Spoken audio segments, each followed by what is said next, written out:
Viewers, welcome to my channel. என் பையனும் உங்களுடன். இன்றைக்கி நம்ம ரொம்ப ஹெல்த்தியான ஒரு சைட் டிஷ் தான் பார்க்க போகிறோம். அது என்ன அப்படின்னு பார்த்தீங்கன்னா, வெங்காயத்தாள் பொரியல். பொதுவாக எல்லா சீசன்லேயுமே இந்த வெங்காயத்தாள் கிடைக்கும். இது எப்படி வாங்கணுன்னா, இந்த மாதிரி மொக்கா இருக்க மாதிரி தான் வாங்கணும். மொக்கா இருக்கிறது தான் ரொம்ப பிஞ்சாக இருக்கும். இந்த பூ ரொம்ப விரிஞ்சு இருந்ததுன்னா வாங்கிடவே கூடாது. ஏன்னா அதெல்லாம் முத்தலான வெங்காயத்தாள் தான். எப்பயுமே மொக்கா இருக்க மாதிரி கட்டாக பார்த்து வாங்குங்க. இல்லைன்னா முத்தலாகி ரொம்பவே நாராக இருக்கும், சாப்பிட்றதுக்கு ரொம்ப டிஸ்டர்ப் ஆகும். இப்போ இந்த அடிப்பகுதியை நான் ரிமூவ் பண்ணிவிட்டு மேலே இருக்க இந்த பிஞ்சு பகுதியை மட்டும்தான் பொரியல் செய்ய போகிறேன். அடியில் இருக்க பகுதியை வேற ஒரு ரெசிபி பண்ண போகிறேன்.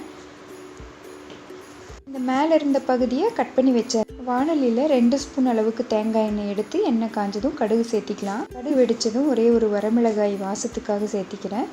15 சின்ன வெங்காயத்தை கட் பண்ணி வச்சுருக்கேன், அதையும் சேர்த்திட்டு நல்லா அப்படியே வணக்கி விட்டுடலாம். தேவைப்பட்டால் கொஞ்சம் உப்பு கூட சேர்த்தி வணக்கிக்கலாம். ஏன்னா வெங்காயம் நல்லா வணங்கணும். இந்த வெங்காயம்தான் இந்த பொரியலோட டேஸ்ட்டே. சின்ன வெங்காயத்துக்கு போட்டோம்னா தான் இந்த பொரியல் டேஸ்ட் கொடுக்கும். ஸோ நல்ல பொன்னிறமாக வெங்காயம் வணங்கியாச்சு. இப்போ பொடியாக கட் பண்ணி வச்சுருக்கிற அந்த வெங்காயத்தாள் சேர்த்திக்கலாம். இதையும் நல்லா வணக்கி விட்டுடலாம். இதிலேயே கொஞ்சமாக உப்பு சேர்த்திட்டோம்னா சீக்கிரமாக வணங்கிடும்.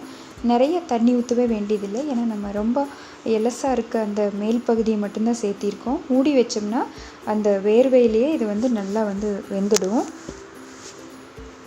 அப்போ 1 ஸ்பூன் மஞ்சத்தூள், 1 ஸ்பூன் மிளகாய்த்தூள் சேர்த்தி அதையும் நல்லா கலந்து விட்டுக்கிறேன்.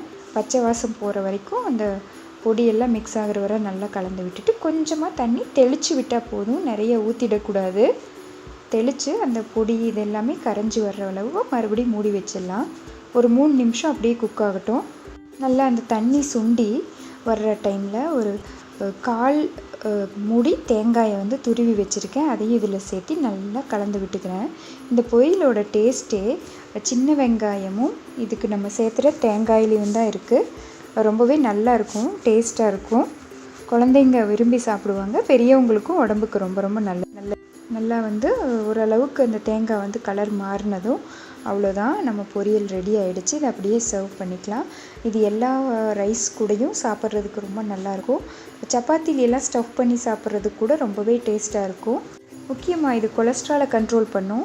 டயபெட்டிஸ், அப்புறம் ஏஜிங், இது நோய் எதிர்ப்பு சக்தியும் அதிகப்படுத்தும். நிச்சயமாக இந்த ரெசிபி ட்ரை பண்ணுங்கள். கிடைச்சா கண்டிப்பாக மிஸ் பண்ணாமல் வாங்கி சமைச்சு ஹெல்த்தியாக இருங்க. தேங்க்யூ ஸோ மச் ஃபார் வாட்சிங்.